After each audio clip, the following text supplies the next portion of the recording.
Friends, మేము ఇప్పుడు అనేది బయటకు అనేది వెళ్తున్నాము కొత్తగూడెం తెలంగాణ. అందుకని మేమైతే బస్సులో అనేది వెళ్తున్నాం ఫ్రెండ్స్. చూడండి ఫ్రెండ్స్, మా అన్నయ్య ఫ్రెండ్స్. మా బస్సు అనేది అయితే రాజమండ్రిలో అనేది అయితే ఆగింది ఫ్రెండ్స్. అటువైపు అనేది చూసుకుంటాం. ఫోకస్ ఓకే నా ఫ్రెండ్స్. ఇప్పుడు బస్ అయితే స్టార్ట్ అయినట్టు అనేది అయితే లేదు ఫ్రెండ్స్. కాబట్టి మనం ఇదిగోండి ఫ్రెండ్స్, మా మమ్మీ కూర్చున్నాం. ఇది నా సీట్ ఫ్రెండ్స్, కానీ నేను అక్కడ కూర్చోలే, మా అన్నయ్య పక్కన కూర్చున్నాను.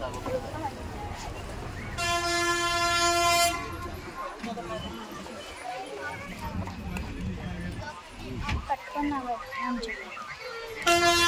ఓకేనా ఫ్రెండ్స్. Bye friends. ఇదనైతే ఇవాళ వీడియో. మళ్ళీ బస్ స్టార్ట్ అయినప్పుడు ఇంకా వీడియో